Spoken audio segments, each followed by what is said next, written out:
In an interview with the Chicago Tribune, Hastert saying, and I quote, "When the base finds out who is feeding this monster, they are not going to be happy. The people who want to see this thing blow up are ABC News and a lot of Democratic operatives, people funded by George Soros." With us now, billionaire George Soros. His new book is entitled The Age of Fallibility, Consequences of the War on Terror. Mr. Soros, good to have you. Yes, pleasure. You timed it for this, didn't you? No, I didn't. All right. What do you make of that? That he is essentially charging you and other operatives behind some of these leaks? Well, the implication that I had something to do with this scandal is so far off the mark that it's really laughable. I mean, it's a feeble attempt to divert attention from him and his responsibility. He's done it before. In 2004. To me, yeah. But this time I don't think he can get away with it. All right, but you're a busy man, right? You wouldn't necessarily know what some of the Democratic groups in the 527 plans you fund are up to, right? No, I don't. Okay, so it's possible that they could be doing this sort of stuff. It's possible, but I heard about it the first time when it appeared on television. Let me ask you about a comment you made to the Council of Foreign Relations earlier this week, I believe, Mr. Soros, where you said, "I'd very much like to get disengaged from politics. I'm interested in policy and not politics."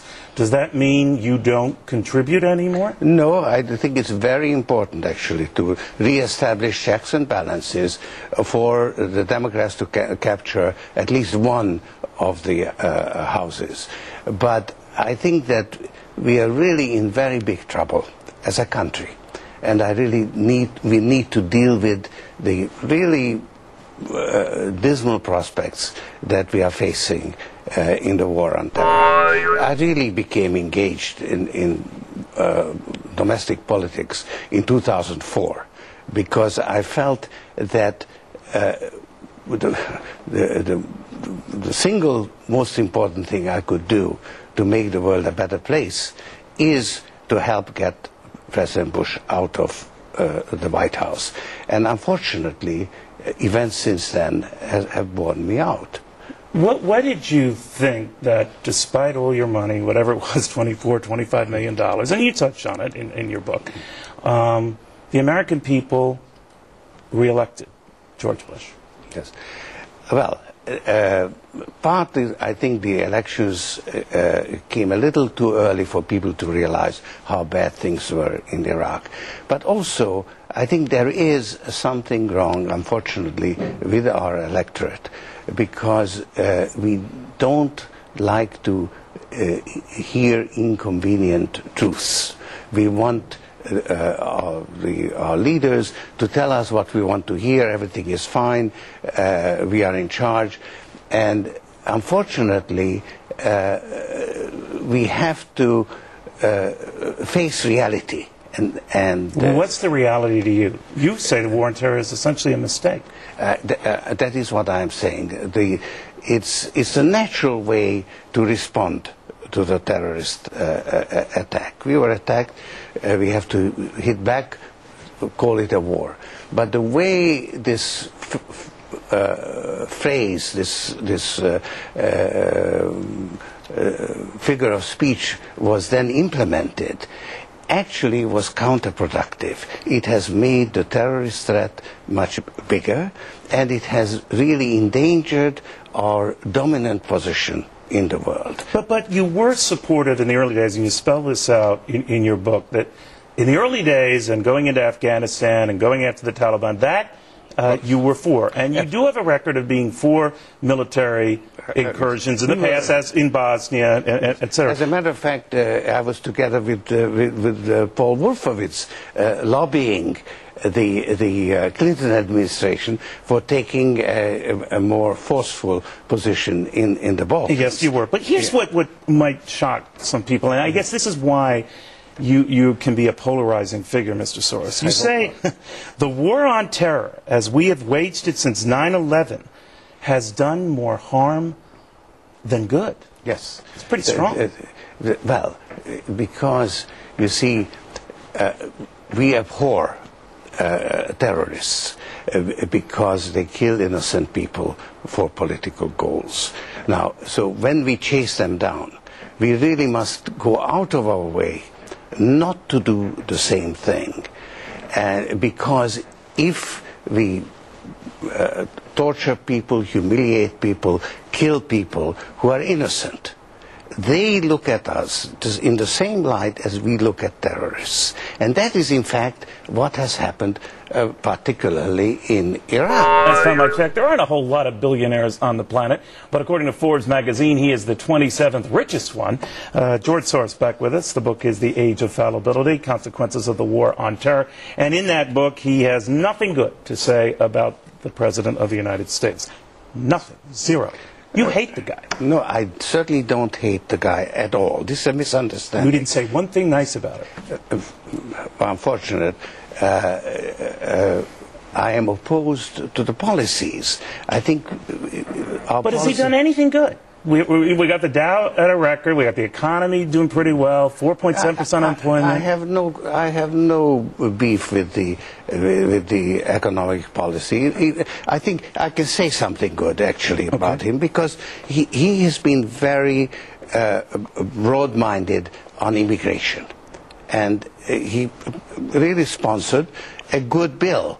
Unfortunately, the House Republicans are a little tougher. Right. refused. They just took the punitive part. They didn't take the constructive part. But you'll acknowledge that the economy is okay. The markets are okay. Look, I don't want to... markets are something else. I know you're worried about a slowdown and maybe even a recession but next year. I think, for instance, the Federal Reserve is handling the situation very well by not having raised interest rates more. So, look, I'm not... the fact that one side is wrong, it doesn't mean that the other side is right. But I got this feeling, Mr. Soros, and I could be interpreting too much from the book and from your prior comments. I followed you closely for a couple of decades. That you just don't think this president is right for the job, fit for the job, that you almost think he's an idiot. You said that George W. Bush is more like an unwitting tool. Cheney, you're referring to the vice president, is the power behind the throne. Do you really believe that? That's exactly what I believe. So what, Cheney goes in the office, says this is what we're doing today? I think that the Cheney-Rumsfeld wing of the Bush administration is the one that is really fostering absolutely the wrong policies. My real disagreement, I think, is with them. Okay, so it's not so much that you think battling bad guys or people who want to throw around planes into buildings is bad. You're thinking our response to it is bad. You're saying that you've got to talk to the bad guys? No, look, incidentally, when you make peace, you need to make peace with your enemies, not with your friends. So, while there's no talking to Al-Qaeda, it's nonsense, there are many other political movements that use terrorist tactics, which are really not acceptable, where I think it's very necessary to actually come to some agreement. I mean, in Iraq, right?